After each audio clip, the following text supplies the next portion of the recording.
Hello everyone, dear students. Previous video में हमने elasticity के फर्स्ट पार्ट में देखा था स्ट्रेस, स्ट्रेन और टाइप्स ऑफ स्ट्रेन के बारे में। उस वीडियो में हमने पढ़ा था कि प्रतिबल क्या होता है, विकृति क्या होती है और प्रतिबल के प्रकार क्या होते हैं, विकृति के प्रकार क्या होते हैं। साथ ही हमने एक चीज और भी देखी थी उसमें कि प्रत्यास्थता की सीमा क्या होती है, यानी लिमिट ऑफ इलास्टिसिटी। अब देखिए, लिमिट ऑफ इलास्टिसिटी के अंदर एक लॉ है, वो होल्ड करता है। उस लॉ का नाम है आपका हुक्स लॉ। ठीक है, तो आज की इस वीडियो में हम देखेंगे मेनली इस हुक्स लॉ के बारे में। ठीक है, और उसके बाद बात करेंगे प्रत्यास्थता गुणांक के प्रकारों के बारे में, यानी कि types of modulus of elasticity. तो चलिए शुरू करते हैं हुक्स लॉ से। तो हुक का नियम क्या कहता है? ये नियम सन 1876 में वैज्ञानिक रॉबर्ट हुक ने दिया था। इस नियम के अनुसार प्रत्यास्थता की सीमा के अंदर प्रतिबल सदैव विकृति के समानुपाती होता है। यानी जो लिमिट ऑफ इलास्टिसिटी है, जब तक वो लिमिट ऑफ इलास्टिसिटी आपकी है, वहां उसके अंदर आपका जो प्रतिबल होगा, किसी ऑब्जेक्ट में जो प्रतिबल उत्पन्न हुआ है, वो विकृति के समानुपाती होगा। ठीक है, यानी अब यहाँ पर देखिए, इसको लिख लें, विकृति को इधर लिख लें तो हम क्या लिखेंगे? प्रतिबल बट्टे विकृति बराबर स्थिरांक। ठीक है, ये कांस्टेंट जो आया है, इस कांस्टेंट का नाम होता है प्रत्यास्थता गुणांक। ठीक है, इंग्लिश में अगर कहें तो ये लॉ क्या कहता है? ये कहता है कि within limit of elasticity the stress developed is directly proportional to the strain produced in a body. That is stress is directly proportional to strain. अब देखिए, स्ट्रेन को इस साइड लाएंगे तो stress upon strain equals proportionality का sign जब भी हटता है तो उधर लिखते हैं हम कांस्टेंट। ठीक है, तो कांस्टेंट को मैंने कैपिटल ई से शो किया है यहाँ पर। ठीक है, तो इसको हम लिखेंगे, इस कांस्टेंट का नाम है मॉड्यूलस ऑफ इलास्टिसिटी। ठीक है, ये नोट्स जो हिंदी और इंग्लिश में मैंने बनाए हैं, ये आपको मेरे टेलीग्राम चैनल पर मिल जाएंगे और टेलीग्राम चैनल का लिंक मैं आपको डिस्क्रिप्शन बॉक्स में प्रोवाइड करा दूंगी। ठीक है, अब देखिए, ये जो मॉड्यूलस ऑफ इलास्टिसिटी है, यानी कि प्रत्यास्थता गुणांक है, it depends on material of the body. यानी आप जो ऑब्जेक्ट ले रहे हैं, जिस वस्तु पर ये आप मॉड्यूलस ऑफ इलास्टिसिटी की बात करेंगे, वो उस वस्तु के पदार्थ पर निर्भर करता है। यानी कि वस्तु किस मटेरियल से बनी है, उस पर डिपेंड करता है मॉड्यूलस ऑफ इलास्टिसिटी। ठीक है, अब देखिए, इसके बाद हम बात करेंगे ये प्रत्यास्थता गुणांक जो हमने कहा, इसका मात्रक क्या होता है, इसकी विमा क्या होती है। ठीक है, तो देखिए, प्रत्यास्थता गुणांक का मात्रक यानी कि unit of modulus of elasticity, ये होती है न्यूटन पर मीटर स्क्वायर। अब देखिए, मैंने अभी आपको लिख के बताया था कि प्रतिबल बट्टे विकृति बराबर प्रत्यास्थता गुणांक होता है, यानी कि stress upon strain equals modulus of elasticity. अब मैंने प्रीवियस वीडियो में आपको ये बताया था कि जो स्ट्रेन होता है उसकी तो कोई डायमेंशन नहीं होती है। ठीक है, केवल स्ट्रेस के पास अपनी डायमेंशन होगी। तो स्ट्रेस अपॉन स्ट्रेन अगर मॉड्यूलस ऑफ इलास्टिसिटी है, तो मॉड्यूलस ऑफ इलास्टिसिटी के पास डायमेंशन किसकी होगी या यूनिट किसकी होगी? केवल स्ट्रेस की। ठीक है, तो प्रत्यास्थता गुणांक का मात्रक और विमा वही होती है जो प्रतिबल की होती है। ठीक है, यानी कि मॉड्यूलस ऑफ इलास्टिसिटी की यूनिट और डायमेंशन आपके स्ट्रेस की डायमेंशन और यूनिट के इक्वल होती हैं। तो इसकी यूनिट तो आपने लिख दी न्यूटन पर मीटर स्क्वायर, और प्रत्यास्थता गुणांक की विमा आपकी होती है M L raise power -1 T raise power -2। और आपने प्रीवियस वीडियो में देखा था, यही आपकी स्ट्रेस की भी डायमेंशन थी। ठीक है, अब देखिए, आप लोगों ने प्रैक्टिकल किया होगा, फर्स्ट सेमेस्टर में आपका प्रैक्टिकल है हुक के नियम के द्वारा स्प्रिंग का बल नियतांक ज्ञात करना। ठीक है, तो वहां पर आप देखते हैं कि आप एक स्प्रिंग लेते हैं और स्प्रिंग के निचले हिस्से पर वेट अटैच करते जाते हैं। ठीक है, वेट बॉक्स से जो वेट होते हैं आपके, वेट उसमें अटैच करते जाते हैं और वेट बढ़ाने पर हम देखते हैं कि स्प्रिंग में कितना खिंचाव आया। उसके पास ही एक स्केल लगी होती है जिसमें आपको उस स्प्रिंग में हुए एक्सटेंशन यानी कि वृद्धि का पता चलता है। यानी पहले आपने कुछ 50 ग्राम का वेट यहाँ पर लगाया, लटकाया, तो स्प्रिंग थोड़ा सा नीचे की ओर को खिसकेगी। तो यहाँ पर जो पॉइंटर लगा होगा वो बगल वाली स्केल में ये बता देगा कि आपकी स्प्रिंग कितना नीचे की ओर को खिंची है। ठीक है, तो हुक के नियम का सत्यापन जिस समय आप करेंगे तो उस समय आप वेट बढ़ाते जाते हैं और स्प्रिंग में लंबाई में हुई वृद्धि को नोट करते जाते हैं। ठीक है। और उसके बाद आप एक ग्राफ प्लॉट करते हैं। वो ग्राफ किसके बीच में होता है? देखिए मैंने यहाँ पर ये एक्स एक्सिस है और ये आपकी वाई एक्सिस है, ठीक है। तो एक्स एक्सिस में मैंने लिख लिया है लोड अप्लाइड यानी आरोपित भार, जो आप ये भार ये ए बी नाम की स्प्रिंग के निचले हिस्से बी पर अप्लाई कर रहे हैं, ठीक है, वो वाला, ठीक है। तो वहां पर वेट जो अप्लाई कर रहे हैं उसको हम इस लाइन एक्स एक्सिस पर दिखाएंगे लोड अप्लाइड, और जो स्प्रिंग में वृद्धि हो रही है वो वृद्धि आप दिखाएंगे वाई एक्सिस पर। यहां पर मैंने लिखा है वृद्धि यानी कि एक्सटेंशन, ठीक है। अब देखिए आप लगाइए आरोपित भार 50 ग्राम रखेंगे, फिर 100 ग्राम रखेंगे, 150, फिर 200, ठीक है। उसके साथ साथ आप नोट करते जाएंगे कि वृद्धि कितनी हुई, तो करस्पॉन्डिंगली ग्राफ खींचते जाएंगे दो राशियों के बीच में, ठीक है। तो ये जो ग्राफ आपको मिलेगा वो ग्राफ होगी एक स्ट्रेट लाइन। ये देखिए यहाँ पर ओ से ए तक क्या है, एक आपकी स्ट्रेट लाइन, ठीक है। तो ये सीधे सीधे ये बताता है कि प्रतिबल यानी कि जब आपने डिफॉर्मिंग फोर्स अप्लाई किया, लोड लगाया, तो जो वृद्धि हुई थी उस स्प्रिंग में वो और लगाए गए भार में एक सीधा सीधा अनुपातिक संबंध था, ठीक है। तो जब दो राशियां एक दूसरे में जिनके बीच में डायरेक्ट प्रोपोर्शनैलिटी का साइन होता है तो वहां पर आप देखते हैं कि वहां पर आपको एक स्ट्रेट लाइन मिलती है, ठीक है। तो हुक के नियम का सत्यापन करते समय आपके पास जो ग्राफ निकल के आएगा वो कैसी होगी, एक स्ट्रेट लाइन होगी, ठीक है। तो प्रतिबल और विकृति के बीच में अगर हुक के नियम के अनुसार अगर आप ग्राफ खींच रहे हैं तो आपको ग्राफ एक हमेशा एक स्ट्रेट लाइन मिलेगी, जैसे यहां पर मिला है, ठीक है। तो चलिए अब बात कर लेते हैं प्रत्यास्थता गुणांक के प्रकार के बारे में। मैंने आपको कहा था प्रतिबल अब बट्टे विकृति बराबर होता है प्रत्यास्थता गुणांक। अब प्रत्यास्थता गुणांक कितने प्रकार का होता है वो देखिए। प्रत्यास्थता गुणांक आपका 3 प्रकार का होता है, यानी types of modulus of elasticity की अगर बात करें तो ये होते हैं 3 टाइप के, ठीक है। फर्स्ट होता है यंग प्रत्यास्थता गुणांक यानी Young's modulus of elasticity. Second one होता है आयतन प्रत्यास्थता गुणांक यानी कि बल्क मॉड्यूलस ऑफ इलास्टिसिटी। और थर्ड वन होता है आपका दृढ़ता गुणांक यानी कि मॉड्यूलस ऑफ रिजिडिटी, ठीक है। तो एक एक करके इनको मैं आपके लिए एक्सप्लेन करती हूँ, ठीक है। तो सबसे पहले देख लीजिए आप, पहला है यंग प्रत्यास्थता गुणांक, यंग्स मॉड्यूलस ऑफ इलास्टिसिटी। अब इसकी डेफिनेशन क्या होगी, देखिए ये जो तीनों के तीनों प्रत्यास्थता गुणांक आप देख रहे हैं, ये इनमें किसी न किसी प्रतिबल और किसी न किसी विकृति के बीच का अनुपात आप लेंगे। अब आपने चूंकि पहले वीडियो में देखा है प्रतिबल के प्रकार कितने होते हैं और विकृति के प्रकार कितने होते हैं, तो उन्हीं प्रतिबल के प्रकारों में से हम एक प्रतिबल लेंगे और विकृति के प्रकारों में से भी हम एक विकृति लेंगे और उनका अनुपात देखेंगे कि वो कौन सा प्रत्यास्थता गुणांक बनने जा रहा है, ठीक है। तो जब अगर आप यंग प्रत्यास्थता गुणांक की बात करते हैं तो इसकी डेफिनेशन कैसे लिखेंगे, देखिए सबसे पहला वर्ड तो आप वही लिखेंगे कि प्रत्यास्थता की सीमा के अंतर्गत, ठीक है। ऐसा क्यों कहते हैं हम, क्योंकि प्रत्यास्थता की सीमा के अंदर ही जो आपकी वस्तु है उसमें प्रत्यास्थता का गुण मौजूद रहता है, यानी कि within limit of elasticity there is property और nature of elasticity within that object, okay. तो देखिए प्रत्यास्थता की सीमा के अंदर जो अनुदैर्ध्य प्रतिबल होता है, प्रीवियस वीडियो को ध्यान में रखिएगा, अनुदैर्ध्य प्रतिबल जो होता है और अनुदैर्ध्य विकृति जो होती है, ठीक है, उन दोनों के अनुपात को ही हम यंग प्रत्यास्थता गुणांक कहते हैं, ठीक है। तो प्रतिबल यहां पर कौन सा लेंगे, अनुदैर्ध्य प्रतिबल, और विकृति कौन सी लेंगे हम, अनुदैर्ध्य विकृति, ठीक है। तो यंग प्रत्यास्थता गुणांक यानी कि यंग्स मॉड्यूलस ऑफ इलास्टिसिटी किन चीजों का रेशियो है, longitudinal stress to the longitudinal strain, ठीक है। Longitudinal stress upon longitudinal strain is defined as Young's modulus of elasticity within the elastic limit, ठीक है। ये word within the elastic limit बहुत इंपॉर्टेंट है, ये ध्यान में रखिए, ठीक है। तो y इक्वल्स अनुदैर्ध्य प्रतिबल बट्टे अनुदैर्ध्य विकृति या longitudinal stress upon longitudinal strain, ठीक है।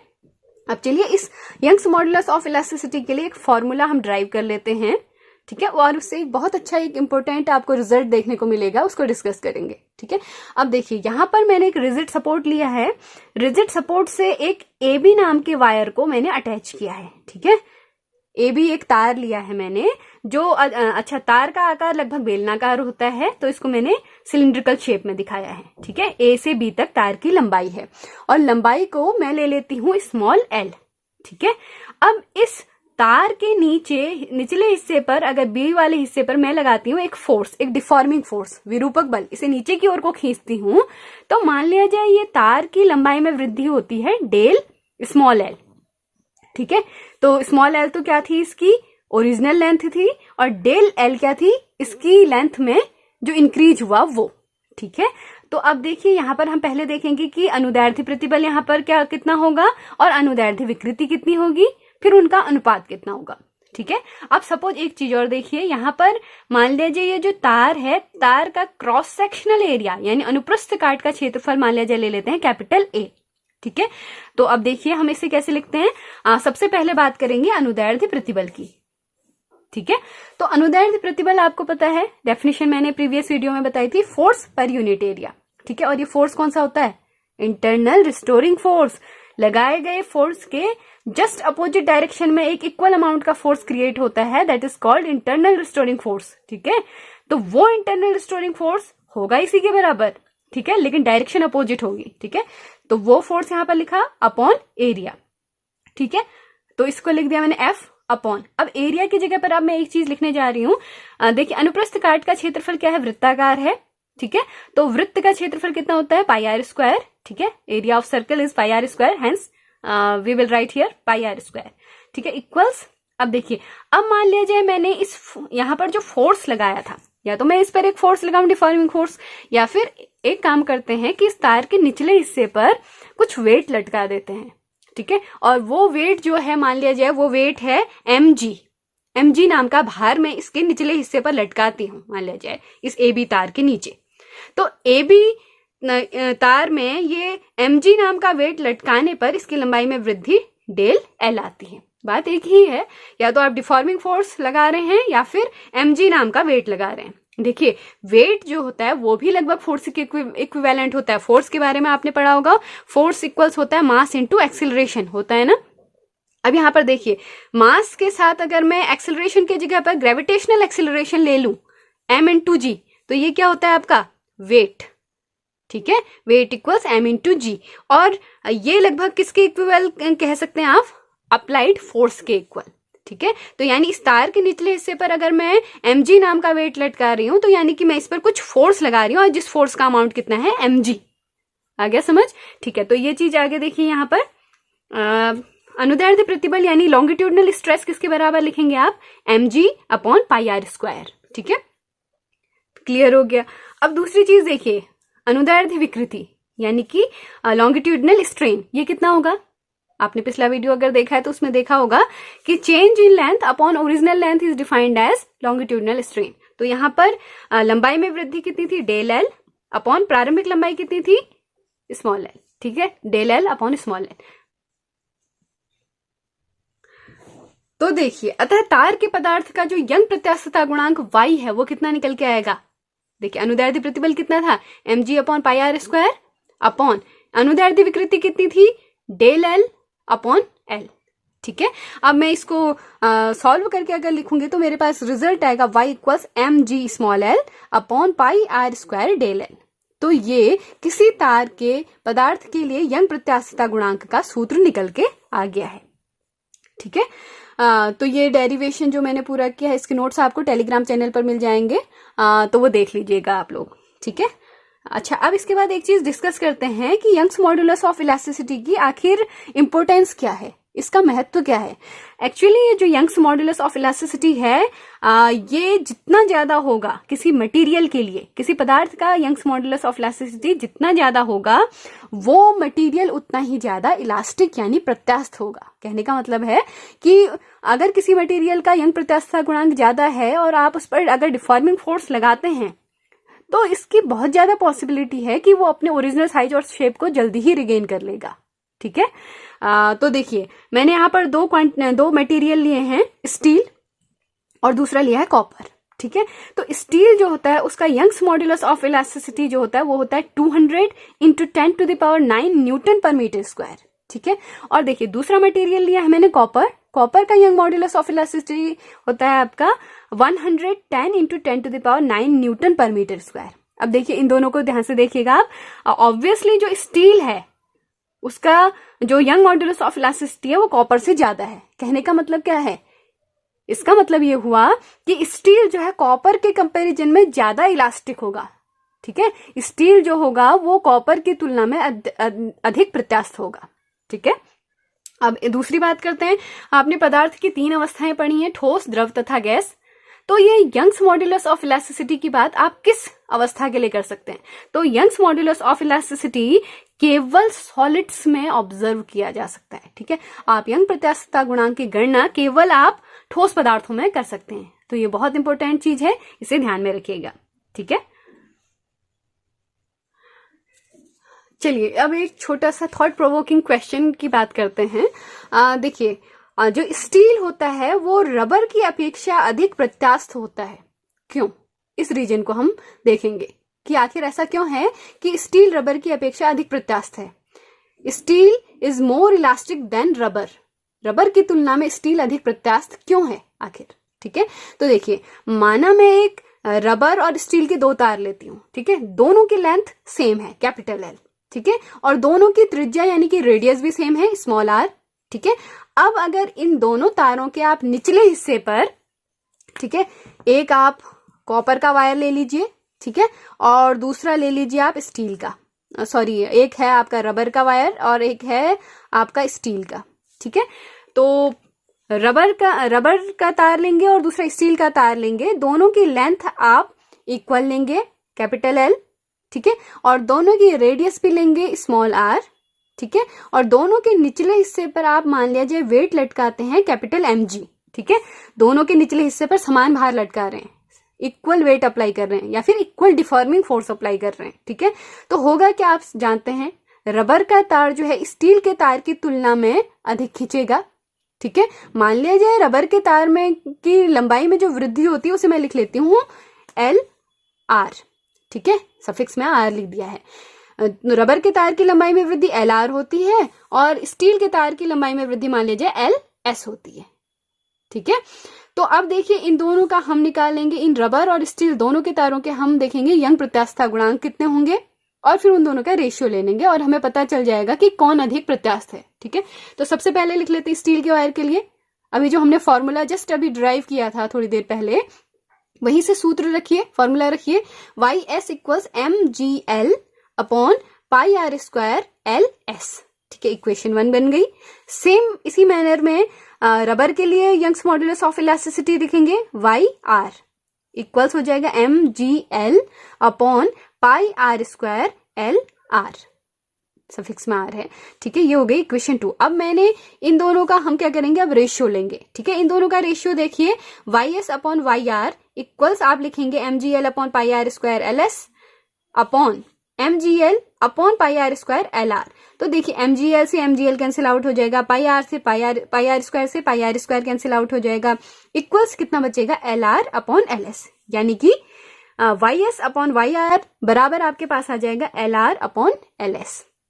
अब देखिए एक चीज, अब देखिए आपने भार तो दोनों ही तारों के नीचे समान भार लटकाया था, लेकिन अभी हमने बताया कि रबर का तार जो है स्टील की तुलना में क्या होगा, ज्यादा खींचेगा, उसकी लंबाई में ज्यादा वृद्धि होगी। ठीक है, तो ऑब्वियसली ये जो लेंथ में चेंज है, लेंथ में लंबाई में वृद्धि जो है वो एल आर जो है वो एल एस के कंपेरिजन में क्या होगा, ज्यादा होगा। रबर का तार ज्यादा खींचा था। ठीक है, तो L R will be greater then L S. ठीक है, अब देखिए यहां पर इस फॉर्मूले को जरा अच्छे से देखिए, एल आर अगर एल एस से ज्यादा है, मान लीजिए सपोज ऊपर वाली क्वांटिटी 4 होती, 4, और नीचे वाली क्वांटिटी 2 है।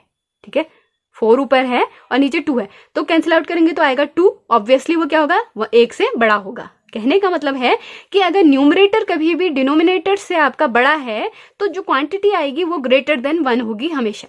ठीक है, दूसरा एग्जांपल से आप समझ लीजिए, अगर जो ये आपका एल आर है वो मान लीजिए 8 मीटर है, लंबाई में वृद्धि 8 मीटर है और एल एस में वृद्धि केवल 4 मीटर की हुई है, तो 8 अपॉन 4 2 आएगा। ठीक है, ऑब्वियसली ग्रेटर देन 1।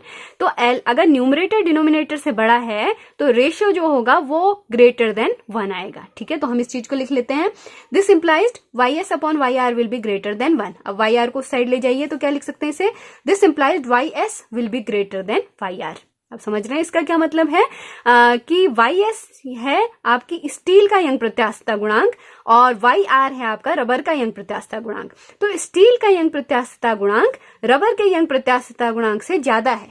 और अभी मैंने आपको बताया था जिस पदार्थ का यंग प्रत्यास्थता गुणांक अधिक होता है वो उतना ही अधिक प्रत्यास्थ होता है। तो यहाँ पर क्या अर्थ हुआ कि स्टील का तार रबर के तार की तुलना में अधिक प्रत्यास्थ होगा। कहने का मतलब है इक्वल डिफॉर्मिंग फोर्स दोनों ऑब्जेक्ट में अप्लाई करने पर स्टील का तार ज्यादा जल्दी अपनी और ज्यादा अच्छे से अपनी ओरिजिनल स्टेट को रिगेन कर पाएगा। ठीक है, तो चलिए अब बात कर लेते हैं आयतन प्रत्यास्थता गुणांक यानी बल्क मॉड्यूलस ऑफ इलास्टिसिटी के बारे में। देखिए, आयतन प्रत्यास्थता गुणांक को हम डिनोट करते हैं लेटर कैपिटल बी से। ठीक है, अब देखिए ये आयतन प्रत्यास्थता गुणांक, देखिए अभी बताया था मैंने प्रत्यास्थता गुणांक किन किन चीजों का रेशियो है, प्रतिबल और विकृति का अनुपात होता है ना। तो यहाँ पर अब कौन सा प्रतिबल लेंगे और कौन सी विकृति लेंगे वो जानना ज्यादा जरूरी है। तो देखिए आप, जो आयतन प्रत्यास्थता गुणांक है उसमें जो प्रतिबल होता है वो होता है अभिलंब प्रतिबल, और जो विकृति होती है उसे कहते हैं आयतन विकृति। ठीक है, तो स्टेटमेंट क्या बनेगा इसका कि प्रत्यास्थता की सीमा के अंदर जो अभिलंब प्रतिबल होता है और आयतन विकृति होती है उन दोनों के अनुपात को हम नाम दे देते हैं आयतन प्रत्यास्थता गुणांक। एक्चुअली देखिए, ये अभिलंब प्रतिबल में भी मैंने आपको प्रीवियस वीडियो में 3 कैटेगरी बताई थी, उसमें से एक था आपका आयतन प्रतिबल, है ना, या फिर हाइड्रोलिक प्रतिबल कहा था उसे। ठीक है, एक्चुअली ये जो आयतन प्रत्यास्थता गुणांक होता है ये आयतन प्रतिबल और आयतन विकृति का अनुपात होता है। वैसे आप आयतन प्रतिबल और आयतन विकृति का अनुपात भी लिख सकते हैं, या आप ये भी लिख सकते हैं कि अभिलंब प्रतिबल और आयतन विकृति का अनुपात होता है। ठीक है, इंग्लिश में कहें तो it is defined as the ratio of normal stress to the volumetric strain within the elastic limit. तो यहाँ पर स्ट्रेस कौन सा होगा, normal stress, and strain will be volumetric strain. ठीक है, तो बी बराबर के लिखेंगे अभिलंब प्रतिबल बट्टे आयतन विकृति, या फिर normal stress upon volumetric strain. ठीक है, चलिए अब एक एग्जाम्पल के थ्रू इसका फॉर्मूला लिख लेते हैं। देखिए यहाँ पर मेरे पास एक ऑब्जेक्ट है जो मैंने स्काई ब्लू पेन से इसका शेप दिखाया है। एक गोलाकार ठोस वस्तु ली है जिसका आयतन यानी कि वॉल्यूम है कैपिटल वी। ठीक है, अब मान लिया जाए और इसका आपका सरफेस एरिया है, इसका पृष्ठीय क्षेत्रफल जो है वो कैपिटल ए है। ठीक है, और अब मान लिया जाए मैं इस गोलाकार ठोस वस्तु पर प्रत्येक दिशा से इस वस्तु के अभिलंबवत नॉर्मल डायरेक्शन में यानी परपेंडिकुलर टू ईच पॉइंट एक फोर्स अप्लाई करती हूँ कैपिटल एफ, यानी इसको हर दिशा से एफ फोर्स से दबाने की कोशिश करती हूँ। और फोर्स कैसे लगेगा, अभिलंबवत। ठीक है, तो अगर आप ऐसा करते हैं तो इसका वॉल्यूम क्या होगा, कम हो जाएगा, डिक्रीज हो जाएगा। ठीक है, मान लिया जाए ये कितना डिक्रीज होता है, डेल वी अमाउंट की इसमें कमी आती है, डेल वी आयतन इसका कम हो जाता है। तो ये बॉल सिकुड़ के ऐसे कंप्रेस होके ऐसी हो जाएगी, ये जो मैंने आपकी पिंक पेन से दिखाई है। ठीक है, ठीक है, तो देख रहे हैं आप यहाँ पर आयतन कितना हो गया है, v माइनस डेल वी। तो चेंज इन वॉल्यूम कितना आया यहाँ पर, डेल वी। ठीक है, आयतन में परिवर्तन कितने का आएगा, डेल वी का। तो देखिए अब इसमें हम अभिलंब प्रतिबल की बात करते हैं, यानी कि नॉर्मल स्ट्रेस कितना होगा। ठीक है, तो नॉर्मल स्ट्रेस को हम यहाँ पर लिखेंगे, आपको पता है कितना होता है, force per unit area define करते हैं आप। ठीक है, तो ये होगा फोर्स जो आपने अप्लाई किया था, उसी के बराबर आपका अंदर से बाहर की ओर को एक फोर्स लगेगा, इंटरनल रिस्टोरिंग फोर्स, तो वो एफ अपॉन जितना इसका सरफेस एरिया था अपॉन ए। ठीक है, एक्चुअली अभिलंब प्रतिबल को आप दाब में हुई वृद्धि को के बराबर भी लिख सकते हैं। ठीक है, अच्छा आयतन विकृति को लिखें तो क्या लिखेंगे, आयतन विकृति बराबर लिखेंगे minus del V upon V. क्यों, आयतन में परिवर्तन बट्टे प्रारंभिक आयतन, चेंज इन वॉल्यूम कितना आया था, डेल वी का आया था। ठीक है, और प्रारंभिक आयतन यानी वॉल्यूम कितना था, वी। ठीक है, अब माइनस का साइन क्यों लगाया है यहाँ पर, ये क्लियर कर देती हूँ। माइनस का साइन इसलिए लगाया है क्योंकि यहाँ पर जो ऑब्जेक्ट है उसका साइज डिक्रीज हो रहा है, ये ऑब्जेक्ट कंप्रेस हो रहा है। ठीक है, तो ये कंप्रेस हो रहा है ये दिखाने के लिए हमने माइनस का साइन लगाया है यहाँ पर। ठीक है, तो अब आयतन प्रत्यास्थता गुणांक कैपिटल बी बराबर क्या लिखा जाएगा, F upon A upon minus del V upon V, क्योंकि आयतन प्रत्यास्थता गुणांक किसका रेशियो था, अभिलंब प्रतिबल बट्टे आयतन विकृति।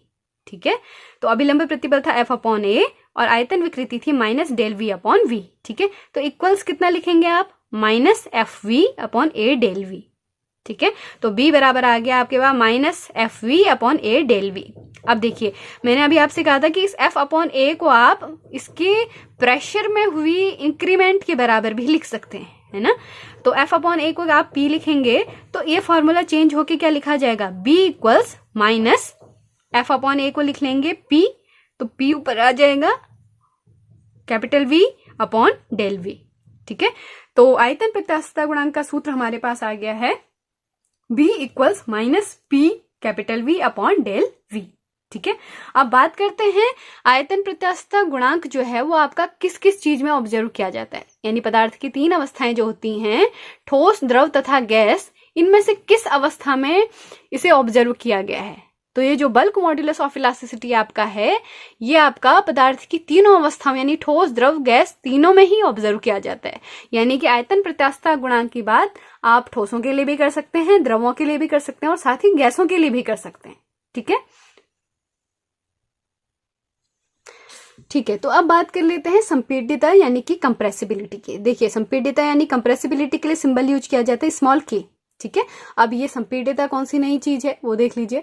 अभी जो आपने बात की आयतन प्रत्यास्थता गुणांक यानी कि bulk modulus of elasticity capital B के बारे में, तो उस कैपिटल बी का रेसिप्रोकल ही कहलाता है आपका कंप्रेसिबिलिटी। यानी स्मॉल के कंप्रेसिबिलिटी संपीड्यता बराबर होता है 1 अपॉन आयतन प्रत्यास्थता गुणांक यानी कि 1 अपॉन बी। यानी कि जो अभी आपने आयतन प्रत्यास्थता गुणांक पढ़ा था उसका प्रतिलोम ही आपका क्या कहलाता है, संपीड्यता।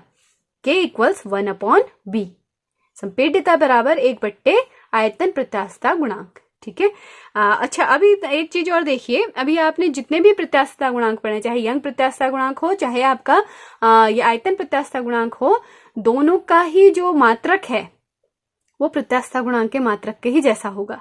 और प्रत्यास्थता गुणांक का मात्रक क्या था, न्यूटन पर मीटर स्क्वायर। ठीक है, तो यंग प्रत्यास्थता गुणांक का मात्रक भी न्यूटन पर मीटर स्क्वायर होगा और आयतन प्रत्यास्थता गुणांक का मात्रक भी न्यूटन पर मीटर स्क्वायर होगा। लेकिन ये जो संपीड्यता है, ये चूंकि आयतन प्रत्यास्थता गुणांक का व्युत्क्रम है, इसलिए इसकी यूनिट क्या होगी। अब देखिए, उसकी थी न्यूटन पर मीटर स्क्वायर, इसकी हो जाएगी अब मीटर स्क्वायर पर न्यूटन। ठीक है, तो ऐसे ही आप इस कंप्रेसिबिलिटी के लिए चाहे तो डायमेंशन यानी विमा भी निकाल सकते हैं। ठीक है, अच्छा, अब कुछ मटेरियल्स की मैंने यहाँ पर बल्क मॉड्यूलस ऑफ इलास्टिसिटी लिख दिया है, आयतन प्रत्यास्थता गुणांक लिखा है मैंने कुछ वस्तुओं का, उनमें से मैंने कुछ ठोस वस्तुएं ली हैं। पहले ठोस वस्तुओं को देख लीजिए आप। स्टील का जो बल्क मॉड्यूलस ऑफ इलास्टिसिटी है, आयतन प्रत्यास्थता गुणांक है, वो होता है 160 गुणा 10⁹ न्यूटन पर मीटर स्क्वायर, और कॉपर का होता है 140 गुणा 10⁹ न्यूटन पर मीटर स्क्वायर। ठीक है, ये दो सॉलिड ऑब्जेक्ट मैंने लिए थे। अब मैंने कहा था कि आपका आयतन प्रत्यास्थता गुणांक का मान आपको द्रवों के लिए भी आप निकाल सकते हैं, तो यहाँ पर मैं अब लिक्विड्स ले रही हूँ। पहला लिक्विड मैंने लिया है वाटर का बल्क मॉड्यूलस ऑफ इलास्टिसिटी यानी कैपिटल बी होता है 2.2 × 10⁹ न्यूटन पर मीटर स्क्वायर। ठीक है, और जो दूसरा मैंने लिक्विड लिया है वो है एथेनॉल। ठीक है, एथेनॉल का होता है 0.9 × 10⁹ न्यूटन पर मीटर स्क्वायर। ठीक है, और तीसरा मैं तीसरी अवस्था ले रही हूँ पदार्थ की, गैस। तो ठीक है, तो गैस में मैंने यहाँ पर लिया air at standard temperature and pressure. ठीक है, तो यहाँ पर देखिए आपका जो एयर है, एयर के लिए बल्क मॉड्यूलस ऑफ इलास्टिसिटी होता है 1 × 10⁻⁴ × 10⁹ न्यूटन पर मीटर स्क्वायर। वैसे इसी शॉर्ट में लिखा जा सकता था 1 × 10⁵ न्यूटन पर मीटर स्क्वायर। ठीक है, तो देख लिया होगा आपने कि बल्क मॉड्यूलस ऑफ इलास्टिसिटी यानी कि आयतन प्रत्यास्थता गुणांक पदार्थ की तीनों अवस्थाओं के लिए ऑब्जर्व किया जाता है। ठीक है, यानी ठोसों, द्रवों और गैसों तीनों के लिए आप बल्क मॉड्यूलस ऑफ इलास्टिसिटी की बात कर सकते हैं। चलिए अब लास्ट में एक लास्ट वाले प्रत्यास्थता गुणांक की बात कर लेते हैं। ये है आपका दृढ़ता गुणांक यानी कि मॉड्यूलस ऑफ रिजिडिटी। ठीक है, मॉड्यूलस ऑफ रिजिडिटी को डिनोट करते हैं कैपिटल जी से। ठीक है, अब मॉड्यूलस ऑफ रिजिडिटी होता क्या है, ये भी किसी प्रतिबल का किसी विकृति से अनुपात होता होगा। अब प्रतिबल यहाँ पर कौन सा लेंगे और विकृति कौन सी लेंगे, तो यहाँ पर जो प्रतिबल आप लेते हैं वो होता है स्पर्शरेखीय प्रतिबल। ठीक है, या फिर अपरूपक प्रतिबल, विरूपक प्रतिबल, और विकृति कौन सी लेते हैं, स्पर्शरेखीय विकृति। ठीक है, तो आप देखेंगे इसको मैं फॉर्मूला इसका अगर लिखूं तो दृढ़ता गुणांक कैपिटल जी इक्वल्स होता है आपका स्पर्शरेखीय प्रतिबल बट्टे स्पर्शरेखीय विकृति, यानी टेंजेंशियल स्ट्रेस और टेंजेंशियल स्ट्रेन के रेशियो को ही आप मॉड्यूलस ऑफ रिजिडिटी कह देते हैं। ठीक है। या फिर दूसरे शब्दों में इसे शेयरिंग स्ट्रेस और शेयरिंग स्ट्रेन का रेशियो भी कहा जाता है। ठीक है। अब देखिए इसमें फिर क्यूबिकल बॉडी का एग्जांपल लेते हैं। क्यूबिकल बॉडी है, पहले स्काई ब्लू शेप से जो मैंने दिखाया है ये इसका ओरिजिनल शेप है। अब अगर आप इसके ऊपरी पृष्ठ पर एक आप स्पर्श रेखीय एक टेंजेंशियल फोर्स लगाते हैं आगे की डायरेक्शन में, ठीक है, तो ये जो फोर्स लगा रहे हैं आप, इस फोर्स के लगाने से इसका निचला हिस्सा तो मान लीजिए हमने फिक्स रखा है, तो ये जैसे मैंने बुक का एग्जांपल लिया था आपका, तो ऊपरी हिस्से पर आपका स्पर्श रेखीय बल लगाने से ये ऑब्जेक्ट जो है थोड़ा सा झुक जाएगा इधर को। ठीक है। तो अब ये जो आपको पिंक लाइंस दिख रही हैं ये इसका नया आकार को इंडिकेट कर रहा है। ठीक है। तो आप यहाँ पर देखिए, यहाँ पर इसकी प्रारंभिक अवस्था से इसका विचलन कितना हुआ, डेविएशन कितना हुआ, थीटा एंगल से इसका डेविएशन हुआ है। ठीक है। तो यहाँ पर इसका आपने देखा था कि स्पर्श रेखीय बल अगर किसी वस्तु के ऊपरी पृष्ठ पर हम लगाते हैं तो उसका वॉल्यूम तो चेंज नहीं होता है, बट लेकिन उसका जो शेप होता है वो चेंज हो जाता है। ठीक है। तो जिस समय आप स्पर्श रेखीय प्रतिबल और स्पर्श रेखीय विकृति की बात करेंगे उस समय आप दृढ़ता गुणांक को डिफाइन कर सकते हैं। ठीक है। तो दृढ़ता गुणांक क्या होगा आपका, स्पर्श रेखीय प्रतिबल और स्पर्श रेखीय विकृति का अनुपात। ठीक है। तो चलिए अब दृढ़ता गुणांक का फॉर्मूला डिस्कस कर लेते हैं। तो देखिए दृढ़ता गुणांक में न्यूमरेटर में क्या है आपका, स्पर्श रेखीय प्रतिबल। तो स्पर्श रेखीय प्रतिबल कितना होगा उसको देखते हैं। अब देखिए हमने जो इस पर फोर्स लगाया था, हमने क्या किया था, निचले हिस्से को, तो इस जो ये क्यूब है आपका, इस क्यूबिकल बॉडी का निचला हिस्सा तो फिक्स रखा था, ऊपरी हिस्से पर आपने एक स्पर्श रेखीय बल लगाया था, एक टेंजेंशियल फोर्स लगाया था। ठीक है। मान लीजिए ऊपरी पृष्ठ को मैं नाम दे देती हूँ ABCD, यानी कि जो ऊपर आपको ये स्काई ब्लू कलर की लाइन का फेस दिख रहा है। ठीक है। इस पर आपने डिफॉर्मिंग फोर्स F लगाया है और डिफॉर्मिंग फोर्स कैसा है, वो टेंजेंशियल फोर्स है। ठीक है। अब मान लिया जाए इस क्यूब की हर साइड कैपिटल L लेंथ की है। ठीक है। कैपिटल L है इसकी हर साइड। तो ये जो ऊपरी हिस्सा है इसका ABCD, इसका एरिया कितना होगा, इसका एरिया होगा L स्क्वायर। ठीक है। आप बात कर लेते हैं इस पृष्ठ पर जो स्पर्श रेखीय प्रतिबल इस समय लगेगा, टेंजेंशियल स्ट्रेस जो होगा वो किसके बराबर होगा। तो स्ट्रेस आपको पता है कितना होता है, फोर्स पर यूनिट एरिया। ठीक है। तो फोर्स लिख लेंगे कैपिटल F, ऊपरी पृष्ठ पर लगाया है फोर्स। ठीक है। तो एरिया भी ऊपरी पृष्ठ का एरिया ही होगा, और मान लीजिए वो एरिया हम लिखते हैं स्मॉल a, और स्मॉल a किसके इक्वल है, मैंने आपको बता दिया L स्क्वायर के। ठीक है। तो ये हो गया स्पर्श रेखीय प्रतिबल। अब बात करते हैं इस स्पर्श रेखीय प्रतिबल लगने से इस क्यूबिकल बॉडी में जो विकृति आई, जो स्पर्श रेखीय विकृति हुई वो कितनी होगी। तो टेंजेंशियल स्ट्रेन मैंने आपको बताया था कितना अमाउंट से विकृत हुआ, ये थीटा अमाउंट से। तो टेंजेंशियल स्ट्रेन इक्वल्स हो जाएगा थीटा बराबर। अब मान लीजिए देखिए यहाँ पर देखिए ये एक ब्लैक लाइन दिख रही होगी आपको। मान लीजिए ये स्काई ब्लू लाइन और ये पिंक लाइन के बीच की डिस्टेंस है डेल L। ठीक है। तो इतना ये ऊपर का फेस AD लेंथ जो है इसकी इधर को खिसक गई। ठीक है। मान लीजिए इस नई लेंथ को आप नाम दे देते हैं A' D'। ठीक है। तो देखिए ये जो A' D' है और ये जो AD है, इन दोनों के बीच की डिस्टेंस क्या है, डेल L। ठीक है। तो ये थीटा दरअसल क्या होगा आपका, डेल L अपॉन जो ओरिजिनल लेंथ थी कैपिटल L। ठीक है। तो स्पर्श रेखीय विकृति थीटा इक्वल्स हो जाएगा del L upon capital L। ठीक है। तो इस तरह से दृढ़ता गुणांक यानी modulus of rigidity capital G को आप लिखेंगे F अपॉन A, जो था आपका स्पर्श रेखीय प्रतिबल, अपॉन स्पर्श रेखीय विकृति थीटा। ठीक है। तो ये बराबर आ जाएगा F upon A theta equals F capital L upon A del L। ठीक है। तो G हमारे पास फॉर्मूला क्या निकल के आ गया, capital G equals FL upon A del L। ठीक है। यहाँ पर किस चीज़ का क्या मीनिंग है ये मैंने आपको क्लियर कर दिया है। ठीक है। अब बात करते हैं ये जो मॉड्यूलस ऑफ रिजिडिटी है ये किस अवस्था में देखा जा सकता है, यानी पदार्थ की जो 3 अवस्थाएं होती हैं, ठोस, द्रव तथा गैस, उसमें से मॉड्यूलस ऑफ रिजिडिटी यानी दृढ़ता गुणांक केवल ठोसों में परिलक्षित होता है। यानी मॉड्यूलस ऑफ रिजिडिटी की गणना आप केवल सॉलिड मटेरियल के लिए कर सकते हैं। ठीक है। और वैसे अगर देखा जाए, अगर एक ही मटेरियल के आप मॉड्यूलस ऑफ रिजिडिटी और यंग मॉड्यूलस ऑफ इलास्टिसिटी की बात करते हैं, यानी एक ही मटेरियल है उसकी कैपिटल वाई की बात करें यानी यंग मॉड्यूलस की बात करें, या फिर आप दृढ़ता गुणांक कैपिटल जी की बात करें, तो कैपिटल जी हमेशा वाई से कम होता है। यानी दृढ़ता गुणांक एक ही पदार्थ के लिए अगर बात कर रहे हैं तो दृढ़ता गुणांक आपके यंग प्रत्यास्थता गुणांक से हमेशा कम होता है। ठीक है, आशा है आपको सारी चीज़ें क्लियर हो गई होंगी। हुक्स लॉ और इसमें से कुछ प्रत्यास्थता गुणांक के बारे में आपके एग्जाम में पूछा जा सकता है। 3 मार्क्स में या 5 मार्क्स में ये क्वेश्चन बन सकता है आपका। तो इसे आप अच्छे से पढ़िएगा। मिलते हैं नेक्स्ट वीडियो में। नेक्स्ट वीडियो में हम बात करेंगे प्रतिबल विकृति वक्र यानी स्ट्रेस स्ट्रेन कर्व की, जो कम से कम 5 मार्क्स में आपका एग्जाम में पूछा जाता है। तो तब तक के लिए पढ़ते रहिए, और इस चैनल को अभी तक सब्सक्राइब नहीं किया है तो सब्सक्राइब कर लीजिए और लाइक और शेयर जरूर कीजिएगा। Thanks for watching.